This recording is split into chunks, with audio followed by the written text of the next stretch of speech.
welcome to Sharan's very important talk today, The Dilemma of Dairy. Sharan is an initiative started by Dr. Nandita. She's a doctor who's pretty unique because she does not prescribe any medicines. She only prescribes food as medicine. I heard her talk on dairy. I made some changes and I had severe acidity and my acidity disappeared.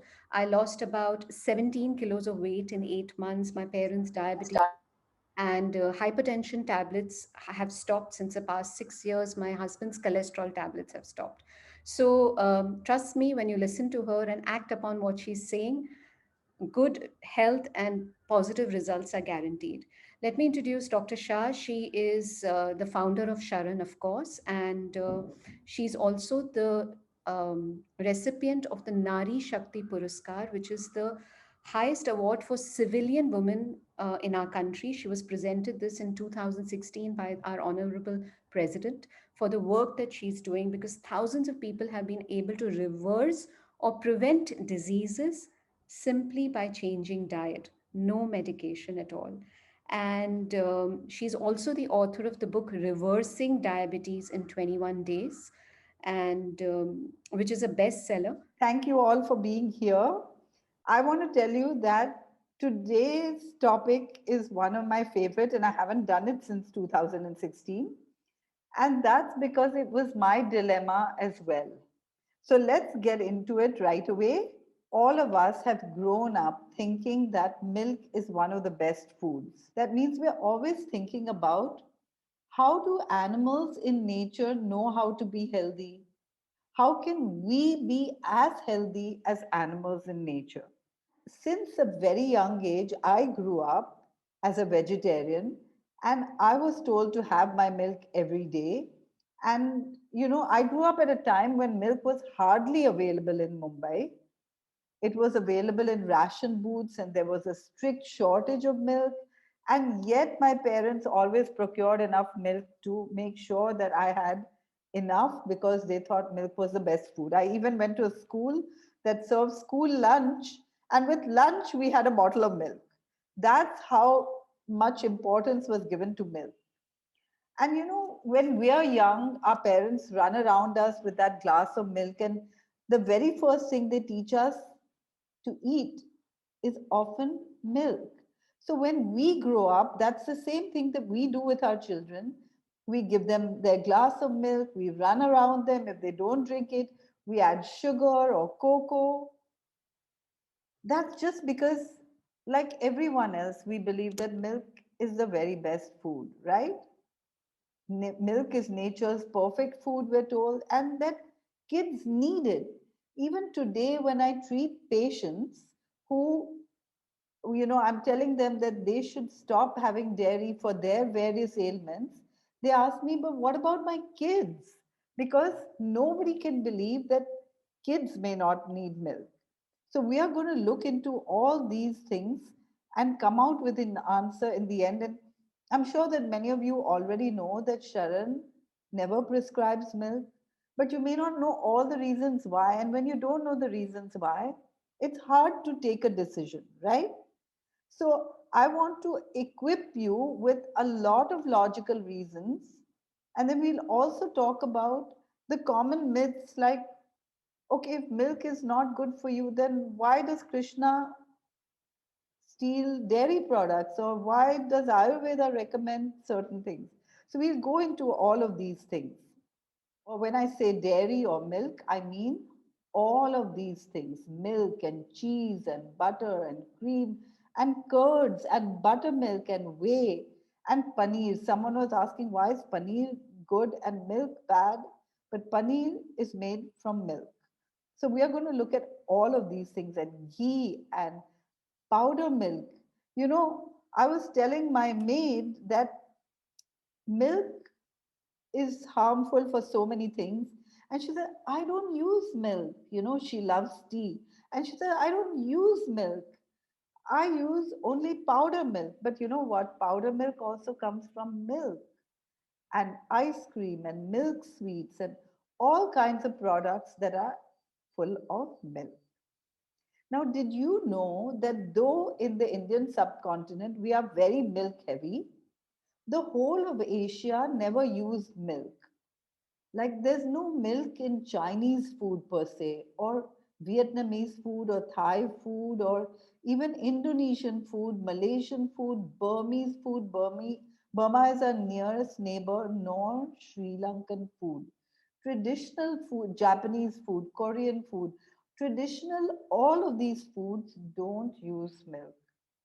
So, one thing we have to recognize is that it's possible to live without milk because all these cultures live without milk for so long, right? And they're still alive. In fact, they're healthier than we are.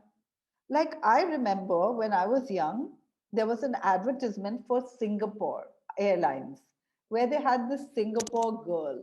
And Singapore girl was always slim and petite. And I went to China, say a few years ago, maybe 6 or 7 years ago. And even though dairy has come to China, in general, it's not their food. And so Chinese in the mainland are slim and petite. But when you go to Hong Kong, which has a British influence and a dairy influence, they are far more obese. And if you go to Chinatown in USA, they're absolutely obese, many of them, because they are consuming milk just the way uh, the Americans do, right? So it's the same culture. So we are what we eat, right? Now, of course, India and Pakistan and the Bangladesh, the Indian subcontinent, has been using milk over a longer period of time. But even then, it was not so much because, as I told you, when I was young in Bombay, milk was hardly available. In a big city like Bombay, it was rationed. And that was because the white revolution had started and there was still some milk going around. But before that, the first organized dairy sector was by the British troops in India. The British also brought tea to India, right? Not growing tea, but actually consuming tea the way we do today is a British culture. Now, when we think of milk, we don't really think about other animals. But remember, I told you that Sharan stands for Sanctuary for Health and Reconnection to Animals in Nature. And animals in nature only produce milk for their young. And no animal in nature drinks another animal's milk. Like goats don't drink pig's milk or monkeys don't drink elephant's milk. We are the only species that drinks another animal's milk, right? And even when it comes to us, every baby loves their mother's milk. They don't want to leave their mother's breast. But when it comes to cow's milk, no baby appreciates. In fact, children complain of stomach aches or headaches or migraine or various complaints, colds and coughs, complaints directly related to dairy, but parents don't understand. They keep adding the cocoa and the sugar and running around the kids to make them down that glass of milk. So, in today's talk, we are going to talk about why milk could be harmful, common questions like Krishna, Ayurveda, tradition, organic milk, A2 milk. Where will we get our proteins or calcium if we don't have milk? The ethical dilemma. And that was mine, actually. And then why, if you're told to stop milk, or even if you know that milk is bad for you, why is leaving milk so scary? And what are the alternatives? I know that some of you wanted to know the alternatives and how to make the decision on whether to consume milk or leave it. Okay, so these are the things we'll cover today. But let's start first with why milk could be harmful. And what's wrong with milk? Number one, hormones. Milk is the secretion of a female mammal. It contains estrogens, progesteron, oxytocin, prolactin, growth hormones, IGF, and so many other hormones. And today we have so many hormonal problems, PCOD and hypothyroidism, early puberty, menstrual problems, menopausal problems. Diabetes is a hormonal problem, insulin is a hormone, and then premature puberty. We mentioned infertility. India was a country of overfertility. Now look at the number of people suffering from infertility. And prostate enlargement, look at that, right? And gynecomastia means when men develop breasts like women.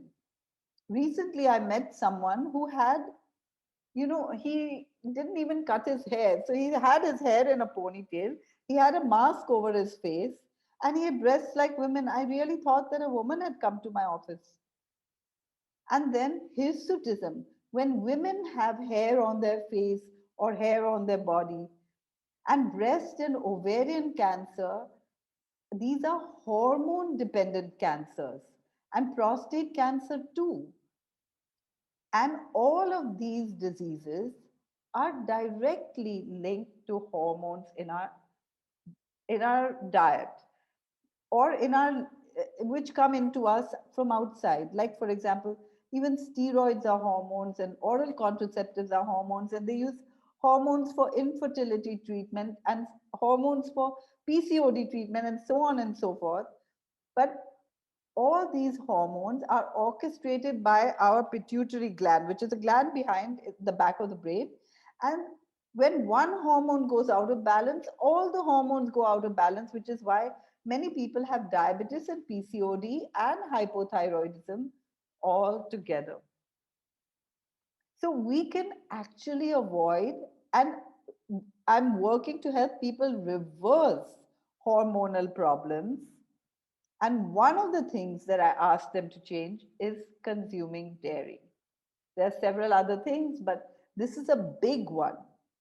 Stop all forms of dairy, and you can watch hypothyroidism, diabetes go down immediately. In fact, milk is one of the major causes of breast cancer, and breast cancer is one of the most common cancers these days. So there's so much to think about. And then, did you know that milk contains pus? Why does milk contain pus? Because these udders are only meant for the calf. And when we attach these udders to milk machines, or human hands are trying to take milk out of this udder as fast as possible, they get inflamed, injured, indurated, and there's pus formation. And there's actually a law about how much pus is allowed in milk, and it differs from country to country. But in the US, the FDA allows 750 million pus cells in every liter of milk. 750 million. That's about equivalent to 7 drops of pus in every glass of milk. In Europe, they're a little more strict, but nobody talks about this because nobody can control the amount of pus in milk anyway. So in Australia, there's no limit on how much pus is allowed. And in India, nobody measures the pus in every glass, but there's always some. And in order to control the amount of pus, milk contains antibiotics. Did you know that 80% of the antibiotics produced in the world are fed to animals in our food chain? 80%. Now, we all know that a lactating mother is told not to take any medicines because the medicines are going to go to the baby through the milk. But now we are consuming milk of cows that are given antibiotics routinely in their food, not sometimes, not a course of 5 days, routinely in every single meal. And so, no matter when you consume milk, you are consuming antibiotics. Unless, of course, it's organic milk, and we'll talk about that. And then milk contains blood and feces. Now, this photograph is not an Indian one, but in India, the conditions are even worse. I see, because I live in a village, so many cows going out in the morning and their bodies are covered with feces. Now, cows are very clean animals, just like us. If they have the opportunity, they will not defecate in their own, where they're sleeping or staying. They will go out, but most of them are tied up. And so they have to live in their own poop. And this comes back to us if their udders are not washed carefully. Or even if their udders are washed and the rest of their body is not washed, then milk splashes around. And then, in order to prevent this milk from spoiling, these are photographs of how milk in India is taken around. And you can see that nowadays, sometimes you see plastic cans like this, but most of them are aluminum cans. And so, how is it that in the hot sun of India, this milk doesn't spoil? No refrigeration. And it's because of urea. Urea is a fertilizer that they add in milk. But today we see so many cases of chronic kidney disease where the blood urea is high, and urea is in every glass of milk. So we are causing our own chronic kidney disease. Or we can at least do something about it by stopping adding to it, by stopping consuming milk which contains urea, because when we have chronic kidney disease, the urea levels are high. And sometimes doctors give medicines to bring down the urea or uric acid levels, but instead they should say, don't consume anything which has urea in it, right? And then pesticides. You know, we may consume organic foods, but the cows are not given a choice. And when animals consume something, for example, a cow has to consume 12 kilos of grain to produce 1 liter of milk. So 12 kilos of grain contain pesticides. They are concentrated in the cow and they come out through the milk. So pesticide levels are always higher in animal products as compared to plant products. So even if you don't eat organic, but if you just eat plants, you're getting less pesticides than if you eat animal products because the animals are not given organic food all the time. Now, organic milk is coming and that's separate, but the general milk, this was an experiment done by the ICMR, the Indian Council of Medical Research, in 1994.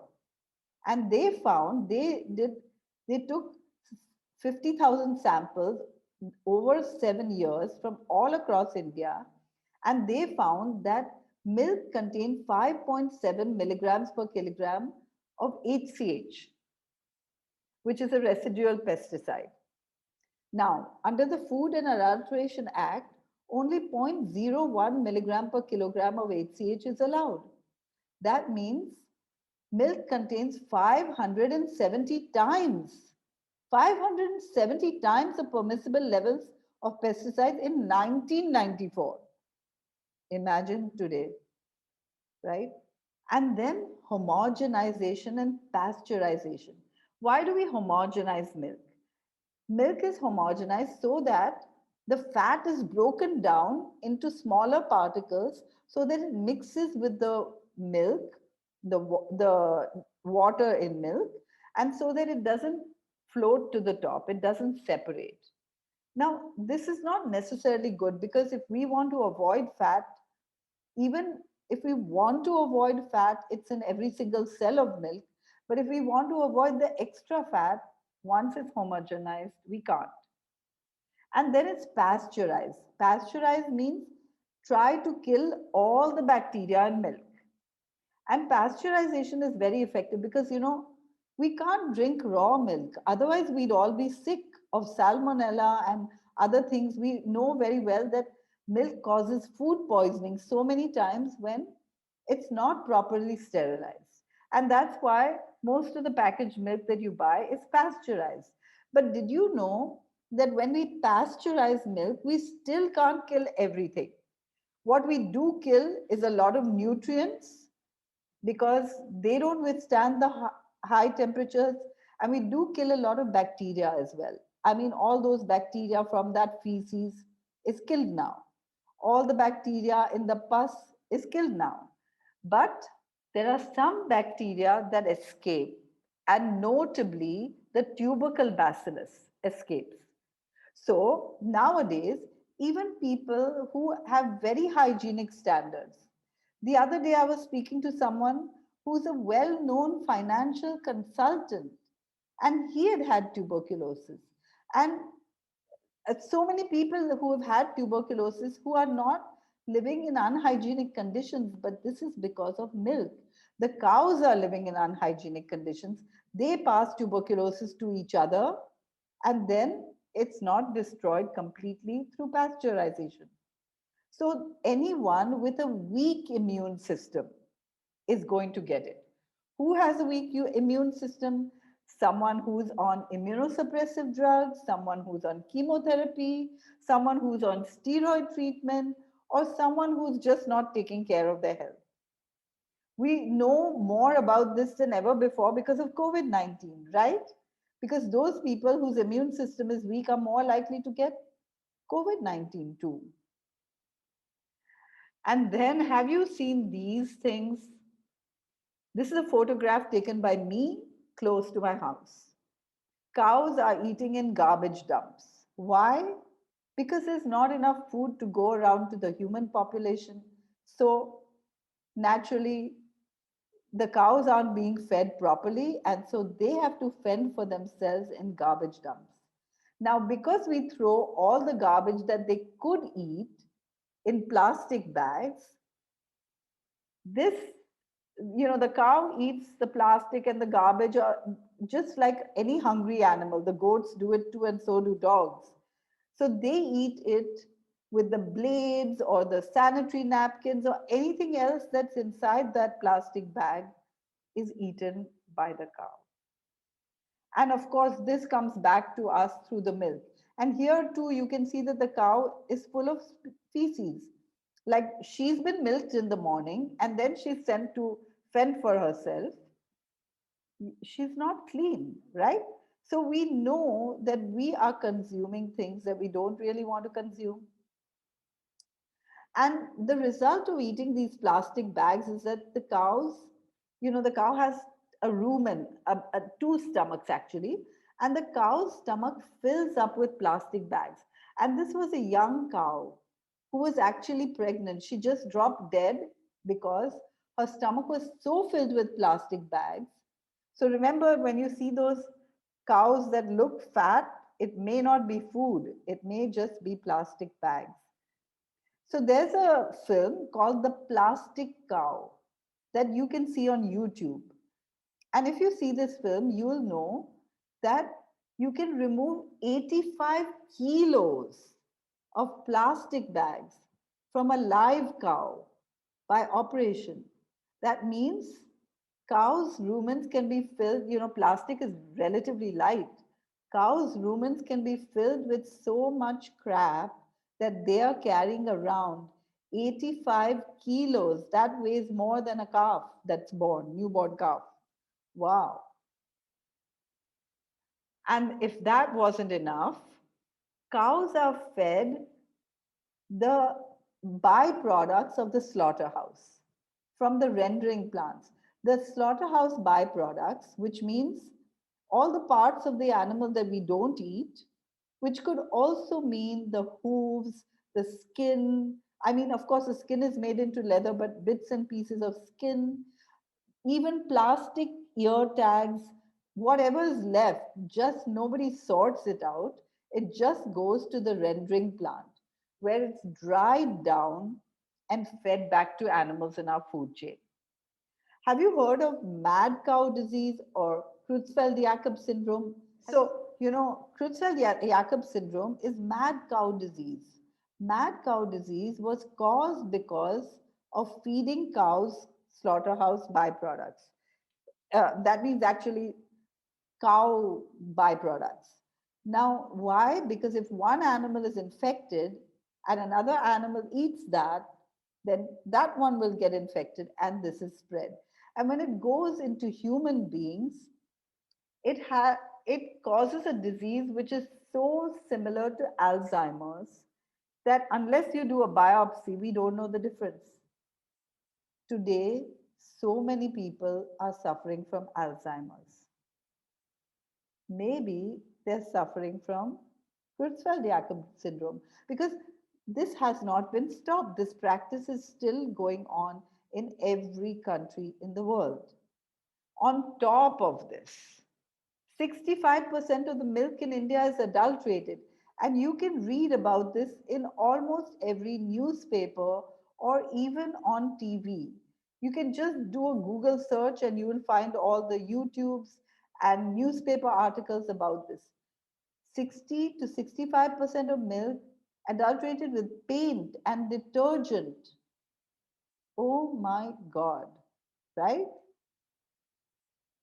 So, the problems with dairy so far that we've discussed are hormones, pus, antibiotics, feces and urine, urea, which causes chronic kidney disease, pesticides, garbage, plastic, which results in PCBs in the milk. And you can learn more about that in that video, The Plastic Cow, and rendered slaughterhouse byproducts and adulterants. And that's what we've learned so far. So let's go further. Okay, but these are the things that are really bad, which we really don't want to get. Now, there are less bad but equally bad things. Vegetarians and non vegetarians get the same disease. Now, many of us know that meat is not sattvic and it's always better for health not to eat non veg. Why do people eat non veg? For taste. Or maybe because they think they need non veg for proteins, right? But vegetarians and non vegetarians get the same disease, and that's because meat and milk have the same properties: high protein, high fat, and no fiber.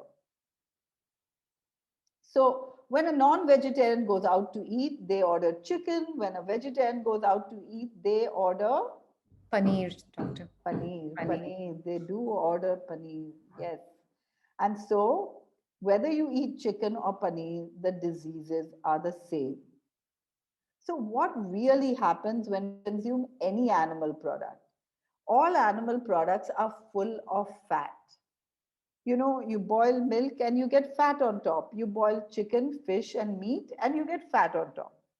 All of these are full of fat, and they have no fiber. So when this fat goes into our bloodstream, it thickens our blood. It makes our blood viscid. And that's difficult to push through these narrow arteries. And so our blood pressure rises, but the artery walls get injured, as you can see on the upper right image. The artery walls get injured and they are bandaged with cholesterol. And over a period of time, the amount of cholesterol goes on increasing, and until one day the artery can even get blocked. Now, there are other ways the artery can get blocked. If plaque breaks off from a bigger artery and goes through the circulation into a smaller artery. But when these things happen, we get pain. If an artery in the heart gets blocked, we get angina. If an artery in the brain gets blocked, we get migraine or even stroke. If arteries in our joints are blocked, we get joint pains. If arteries in our internal organs are blocked, we get cancer. I mean, this fat is the main cause of disease, and we can just avoid it by stopping consuming animal products, including dairy. So, diseases directly caused by dairy, let's discuss. Coughs and colds, and even asthma. Why? Because everyone knows that dairy is mucus forming. Ayurveda and naturopaths always tell us that if we have colds and coughs and asthma, we should never consume dairy. Acidity. Why? Because all our proteins are digested in the stomach. And in order to digest protein, we need to produce acid. But if you put too much protein, then the stomach has to produce too much acid and we get acidity. And that's why Reina was talking about her own acidity. She changed her diet in 3 days, acidity gone. Now, I know that many people are told to have cold milk when they have acidity, right? You must have heard that too. And what happens when you have cold milk when you have acidity? The cold milk neutralizes the acid in the stomach, but then it forces the stomach to produce more acid. So, in the end, the circuit of acidity never gets cured by consuming dairy, but stopping dairy, acidity gone.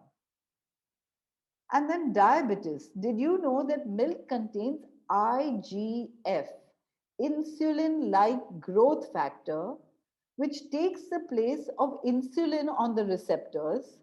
So that now insulin doesn't work anymore. We get insulin resistance, ending up with diabetes. A simple experiment.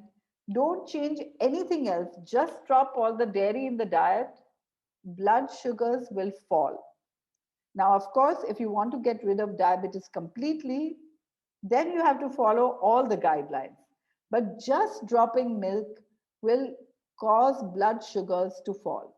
And then milk causes high blood pressure. I just showed you those arteries are getting blocked, and the blood pressure is the amount of pressure the heart has to exert to push the blood everywhere. And if the arteries are blocked, the heart has to pump harder, higher blood pressure. We are the cause of our blood pressure. And then cancers. Milk contains casein. Casein is one of the milk proteins and it's a known carcinogen. Experiments have been done, and I refer you to the book, The China Study, which actually refers to an experiment done in India where someone took rats in two groups, and in one of them he fed them 20 a diet of 20% casein, like largely milk products. The other was 5% casein. All the animals in the 20% casein produced tumors, tumors just by consuming dairy. I'm working with cancer patients every day, and the first thing I tell them is that you've got to stop the dairy. And then hormonal issues, which we already discussed, right? That milk contains hormones and this causes hormonal problems. And we talked about the hormonal problems. The very common ones are PCOD and hypothyroidism and diabetes. And then digestive issues. Why digestive issues? Because, when we are young, we produce an enzyme which helps us digest milk. But that's no longer produced when we grow up. So we don't even have the enzymes to digest milk. Now, when we're young, we digest our mother's milk very well. But if a baby is given cow's milk, the baby will have digestive problems too. And that's why cow's milk has to be diluted 3 times before giving it to the baby because it's too high in protein. And then indigestion and IBS, irritable bowel syndrome. You know, dairy is so mucus forming and so difficult to digest that it can lead to long term issues like IBS. And it takes a lot of work to reverse IBS. And lactose intolerance. We all know that people have lactose intolerance, and that causes a whole lot of symptoms depending on how severe it is. But why do we have lactose intolerance? Because anyway, milk is not our food. And then autoimmune diseases. Now, that's another kind of disease that I'm working on every day. And I told you that I was a big dairy consumer, and I too suffered from an autoimmune disease. So I know all about autoimmune diseases, and doctors say autoimmune diseases cannot be reversed. They're giving immunosuppressive therapy the entire life. But you know what? We've seen so many cases of autoimmune diseases reversed, but in order to reverse any disease, you have to remove the causes of that disease. And one of the causes of autoimmune diseases is dairy. Now, dairy is not the only cause of all these diseases. So we have to look at everything. But here's the thing. You stop the dairy, you will already find improvements. Allergies. When we have an allergy, we take antihistamines without asking the question, why are histamines in our body high? And histamines come from the breakdown of proteins. So if we consume excess proteins, we are likely to have allergies. Now, it's really hard to consume excess proteins when you're consuming whole plant-based products because of the fiber. Like nobody ever said that today I overate my dal, or nobody ever said today I overate spinach. Spinach is high in protein, or so are all greens and so are all beans. But we've definitely heard people say today I ate too much paneer. Today I had too much cheese. Today I ate too much ice cream, isn't it? Right? Okay. So we are causing our own allergies. And if you're allergic, there's a protocol. But one of the first steps that we have to do is cut down dairy. And kidney disease, I already talked a little bit about this, but today I'm seeing so many cases of chronic kidney disease. And the main cause of chronic kidney disease is diabetes and hypertension. And the main cause of diabetes and hypertension is dairy. But on top of that, dairy contains urea, and urea causes kidney disease. So we have to put all these pieces of the puzzle together and make dietary changes to gain health. And osteoporosis, not last, not last, there's still more, but not least, because many people think that you need dairy for calcium. Now think about it. All the patients that I know over so many years with osteoporosis, they were taking dairy their entire lives. So if milk contains calcium and people who consume milk get osteoporosis, then what is this all about? And we'll talk about it soon. But before I end, we already talked about these diseases, Creutzfeldt-Jakob syndrome and tuberculosis are caused directly by dairy because the bacteria or the virus are spread through dairy. Now, there's another big problem we face these days, and it's even grown since the COVID times, right? And that's stress, anxiety, depression, psychological problems. Now, when we are stressed, we produce adrenaline. So, when we are stressed, we produce adrenaline. When animals are stressed, they produce adrenaline. Now, think about it. If we are consuming animal products in different ways, and these are the cows kept in close confinement, not allowed to move, we all know how it is not to move because we've all suffered the lockdown, right? But these animals are not allowed to move their entire lives. They're living in their own poop. They're cleaned every now and then. They can't choose what they want to eat. We had Swiggy even during the lockdown, right? But they don't have a choice. They are given what they're given, they eat what they get, and sometimes they starve to death. They are tied up their entire life, they are stressed. They are artificially inseminated so that they'll give birth, because only when they give birth will they give milk. They don't give milk, we take it from them. And then their calf is tied up separate from the mother. The calf cries, the mother cries, and after a while they give up. And if the calf is a male, it goes to make calf leather. So these animals are always stressed. They produce adrenaline, and this adrenaline comes back to us through the milk. If you stop consuming dairy, you will find a difference in the level of stress. And this is true for all animal products. All these animals under permanent lockdown are highly stressed. So, this is actually why I first made the switch. I found out that milk is bloodstained because the calf goes to slaughter. And I was a dairy lover. I know that most children don't like milk, but I actually liked milk. And I thought that milk was the best way to fill yourself up so that you didn't have to spend time eating. Plus, it was the best food. That's what I thought. And so I used to consume 3 glasses of milk a day, plus curds or buttermilk or cheese or paneer, whatever my parents put on the table.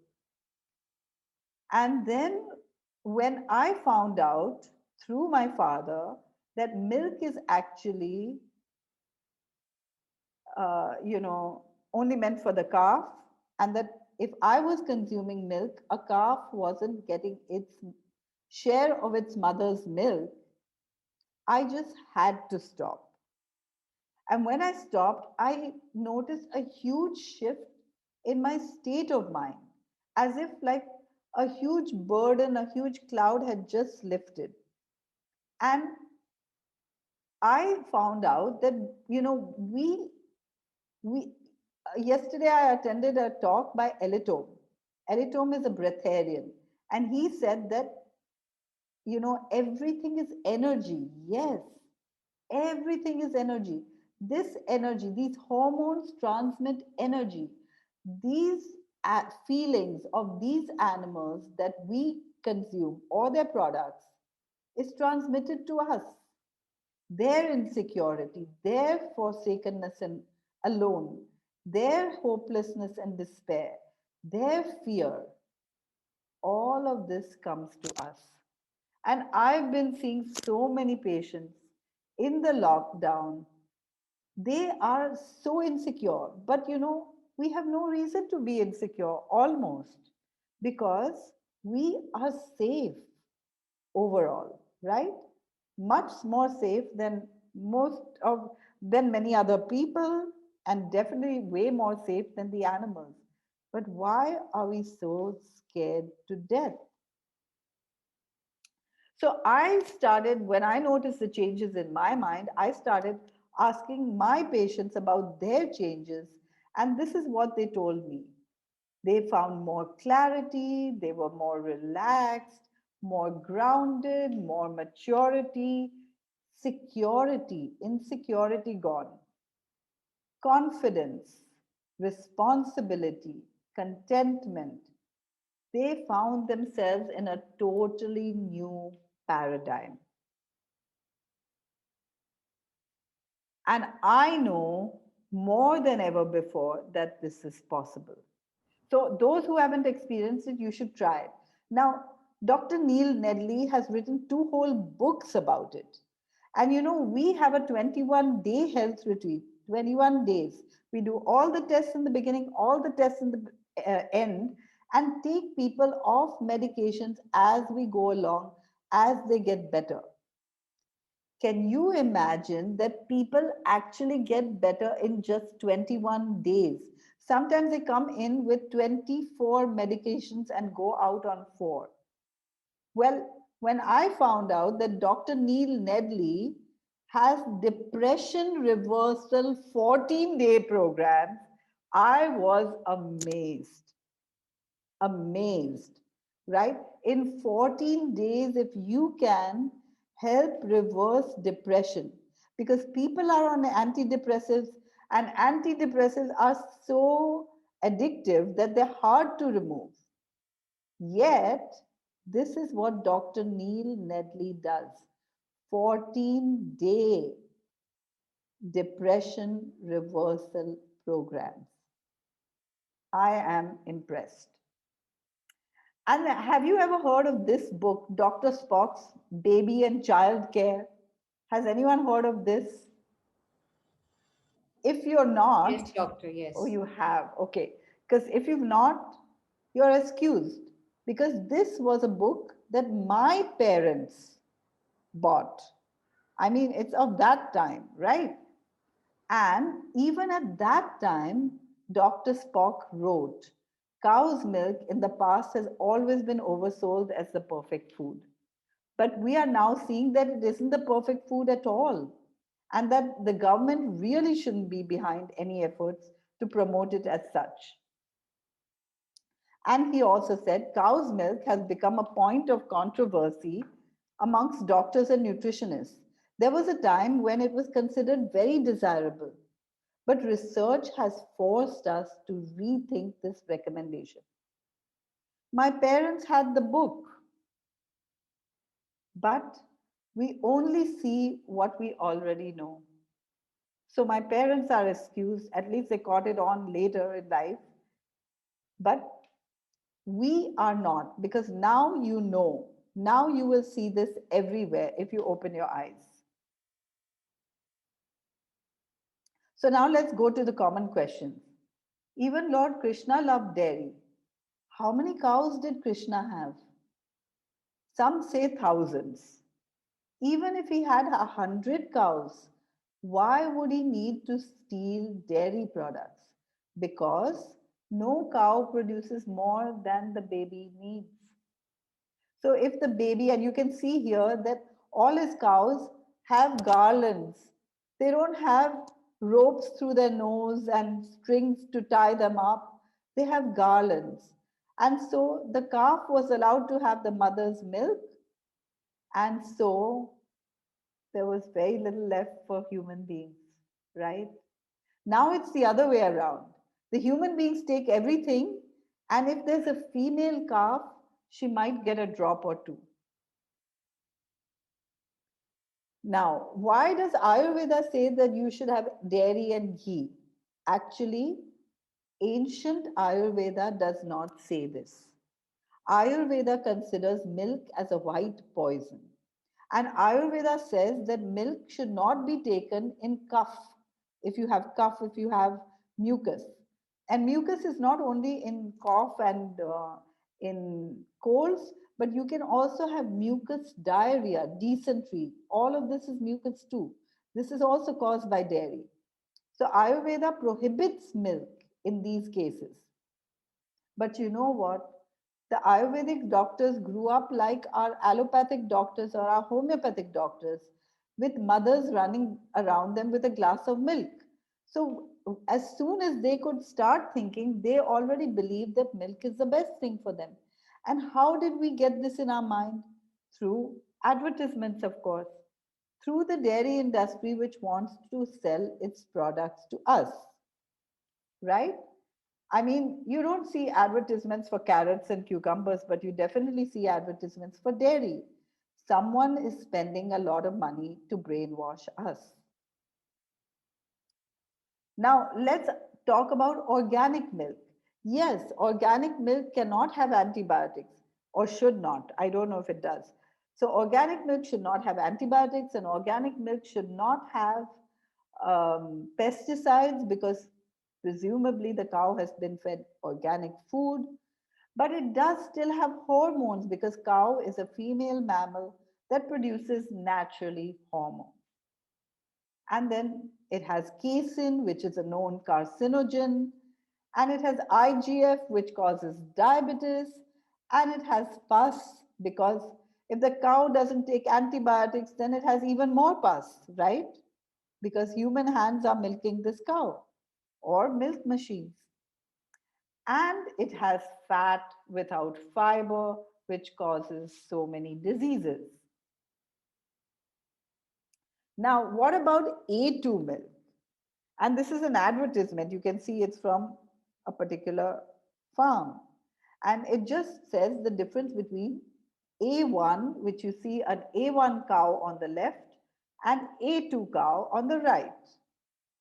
So people believe that we can have A2 milk because it's coming from Indian cows, but truly A1 milk is for A1 calves and A2 milk is for A2 calves, and we are not calves, right? Look in the mirror. Now, the next question, where will I get my proteins? And the answer, where does the cow get her proteins from? You know, every single cell contains protein. DNA and RNA are protein. You can't escape proteins. How many people do you know with protein deficiency? Truly, the answer is almost zero. Protein deficiency only occurs in starvation, but diseases of protein excess are a lot. Now, one of the questions I often get is soy harmful? And the answer is no. Soy per se is just a bean, it's not harmful at all, but soy is known to contain phytoestrogens. Oh my, phytoestrogens are in all these fruits and vegetables and beans. They are nothing to worry about. They are not estrogen. They do not take the place of estrogen in our body, and they have no resemblance to estrogen. It's just a name. The only resemblance is the name. Don't worry about phytoestrogens. Now, nobody talks about phytoestrogens in apples and grapes and oranges and spinach or even alfalfa or beans except for soy. Why? Because milk has a lobby and soy is threatening that lobby. Now, don't we need milk for calcium? And I didn't answer that question completely, so I'm going to answer it now. If you see this chart, it shows all the different things that have calcium. And you can see that number 22, potato chips, also has also have more calcium than number 1, human breast milk. So we don't stand to have lack of calcium. In fact, sesame seeds, number 24, has 10 times more calcium than cow's milk, number 30. If we have green leafy vegetables, nuts and seeds, any of these things, we don't even have to think about calcium. It's already there. So if there's so much calcium, why are there deficiencies? And the answer is twofold. One is lack of vitamin D, and the other is acidic food in our diet. What is that acidic food in our diet? Now, all animal products, all animal protein is high in protein, no fiber. Protein breaks down into amino acids.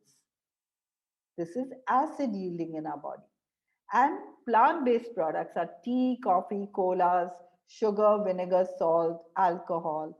All of these are acidic and should be minimized. And that's why I said if we want to reverse diseases, we have to think a little further. But we can get a really long way just by cutting out the dairy. Okay? Now, I told you about the ethical dilemma. That's the main reason that I stopped consuming dairy. I just feel that it's not fair to exploit any living being in order that we benefit. It's not fair to rape a living being like a cow, or it's not fair to deprive a mother of her baby. It's not fair to kill a baby when it's just 6 months old. So, dairy is sexual exploitation. And if there are women in this audience, we should be doubly cautious because whatever goes around comes around. Why is there so much rape these days? Because the energy of rape is around us. The suffering is intense. The mothers are tied away from their baby. Here you can see a newborn with its umbilicus in the middle of a mess, far away from its mother, right? Dairy always means death because the cows are artificially inseminated one after another pregnancies because without the pregnancy they will not produce milk.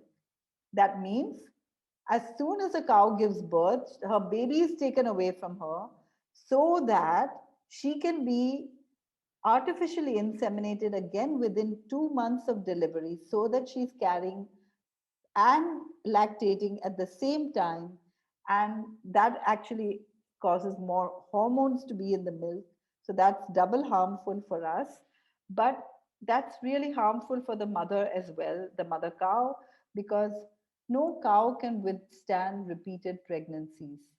So, after one pregnancy or two in the US, two or three in Europe, and 3 to 4 such pregnancies in India, the cow goes for slaughter. These days, I've seen them going for slaughter even earlier than 4 pregnancies because I live in a village and I see it all. They don't last for more than two these days because humans are greedy. They want to just take all the milk. They want, being pregnant and lactating at the same time with oxytocin injections, it destroys the cow.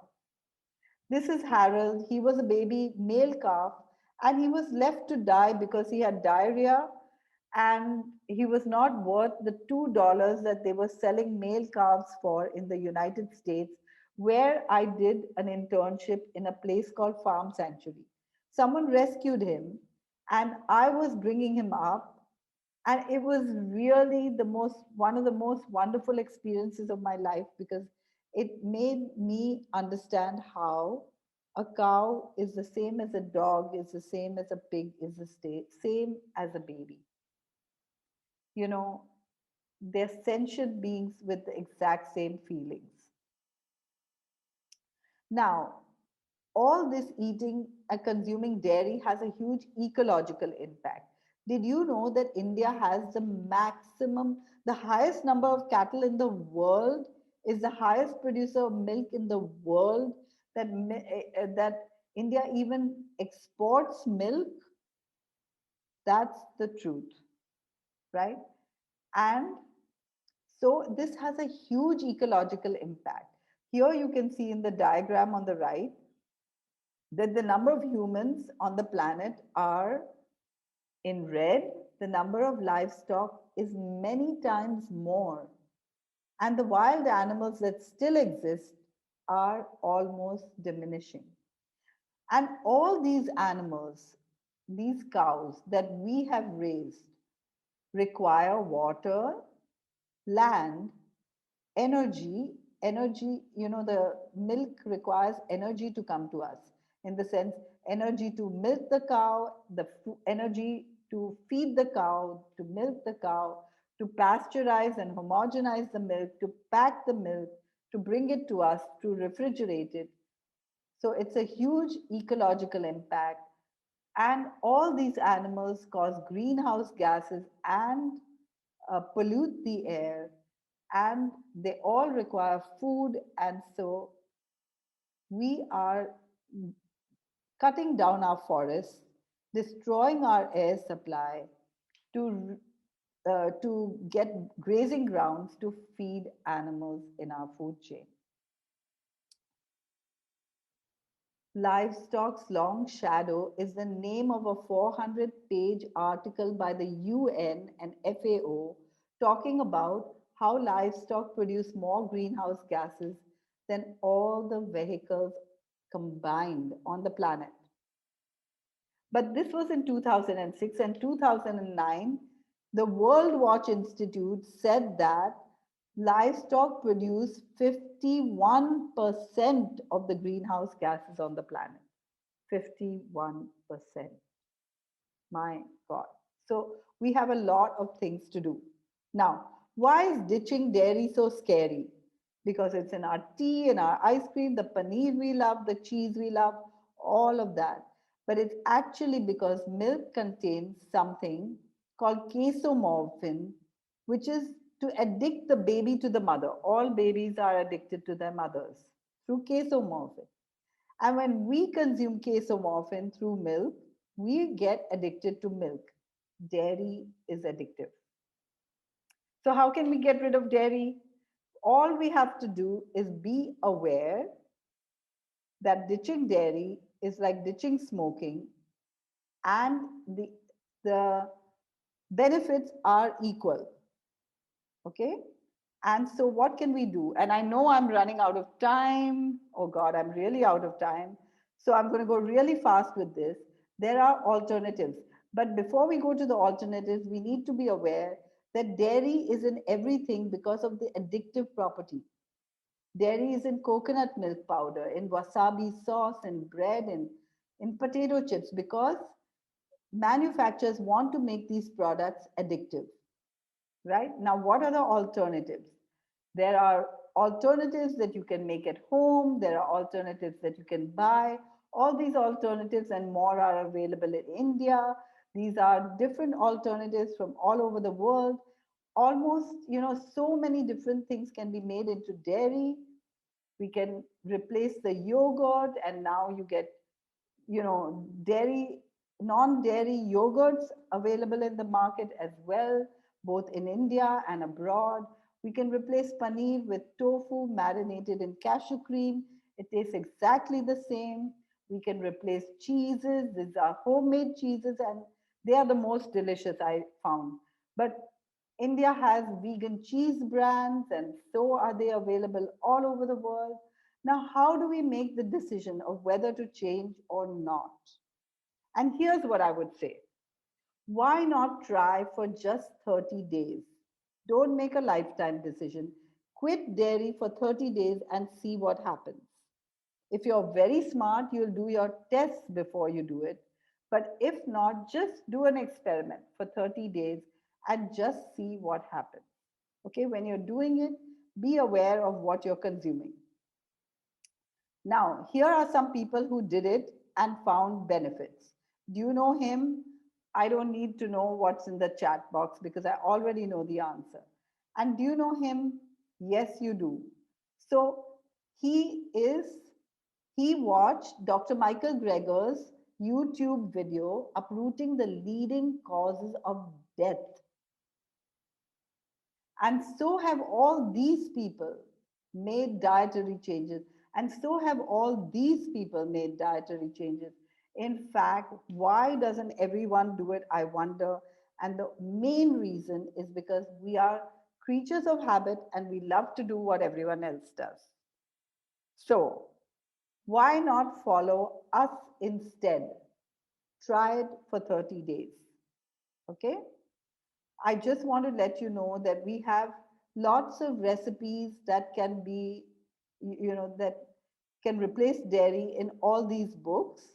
And these books are available on our website for free download. And if you'd like to send any feedback, you can send it. And this is for all our sessions, any of our sessions. You can always send feedback to info@sharan-india.org. Sharon is there to support you. We have a website which has over 500 recipes. Please visit our website. We have an amazing Facebook page and a YouTube channel where we have lots. And this talk is going to be uploaded on that YouTube channel as well. So, and people who have registered will get a recording. We send out health tips, recipes, details of our programs on WhatsApp. We have online consultations with Dr. Nandita and other doctors and nutritionists. We have lots of free talks like this. We have online cooking classes, seminars, workshops, detox programs, weight loss programs, and health retreats and the diabetes reversal program. So, from all of us at Sharon, wishing you and your loved ones good health always. Thank you so much for joining us today. Let's all truly build a culture of health together. Thank you.